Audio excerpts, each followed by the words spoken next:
Hello, എല്ലാവർക്കും നമസ്കാരം. ഇന്ന് ഞങ്ങളുടെ ബ്രേക്ക്ഫാസ്റ്റിന് ഒരു വെജിറ്റബിൾ ഉപ്മാവാണ് ഉണ്ടാക്കാൻ പോകുന്നത്. അതിനുവേണ്ടി 1.5 കപ്പ് റവ വറുത്ത് വെച്ചിട്ടുണ്ടായിരുന്നു. പച്ചക്കറിക്ക് ആവശ്യമായിട്ടുള്ളത് ക്യാരറ്റ് ചെറുതായി അരിഞ്ഞത്, ബീൻസ് ചെറുതായി അരിഞ്ഞത്, ഒരു സവാള, പച്ചമുളക്, ഇഞ്ചി ചെറുതായി അരിഞ്ഞത്, കറിവേപ്പില, പിന്നെ കുറച്ച് കിസ്മിസ് നെയ്ക്കകത്ത് വറുത്ത് കോരി വെച്ചിട്ടുണ്ട്. എണ്ണ ചൂടാകുമ്പോൾ അതിലോട്ട് കടുകിട്ട് പൊട്ടിയാൽ ഉടനെ കറിവേപ്പില ചേർക്കാം. ഇതിന് ശേഷം ചെറുതായി അരിഞ്ഞ ഇഞ്ചി ചേർക്കാം. കൂട്ടത്തിൽ സവാള അരിഞ്ഞതും പച്ചമുളകും എല്ലാം ചേർത്ത് ഇളക്കിയതിന് ശേഷം പച്ചക്കറികൾ ഓരോന്നോരോന്നായിട്ട് ചേർക്കാം. ആവശ്യമെങ്കിൽ 2-3 ഏലക്കായും ഇടാവുന്നതാണ്. പച്ചക്കറികളിൽ നിന്ന് വാടിയതിന് ശേഷം അതിലോട്ട് നമുക്ക് റവയിട്ട് മിക്സ് ചെയ്യണം. വീണ്ടും എല്ലാം കൂടെ ഒന്ന് കൂട്ടി യോജിപ്പിച്ചതിന് ശേഷം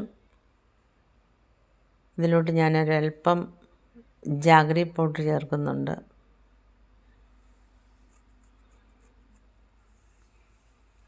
ഒരു ചെറിയ സ്വീറ്റ്നെസ്സിന് വേണ്ടിയിട്ടാണ്.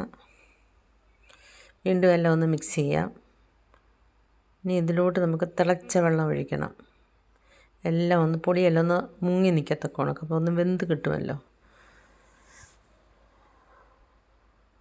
ഇതൊന്ന് ഇളക്കം എടുക്കാം.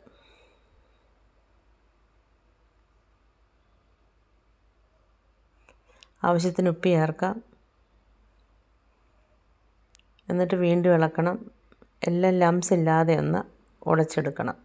അതിലോട്ട് നമ്മൾ കിസ്മിസ് വറുത്ത് വെച്ചതോട് ചേർത്ത് ഒന്നുകൂടെ ഒന്ന് മിക്സ് ചെയ്യണം. ഇപ്പോൾ ഇവിടെ ഉപ്മാവ് റെഡിയാണ്. എല്ലാവരും ഉണ്ടാക്കി നോക്കണം. വളരെ പെട്ടെന്ന് ഉണ്ടാക്കാൻ പറ്റിയതൊന്നാണ്. Okay, bye bye.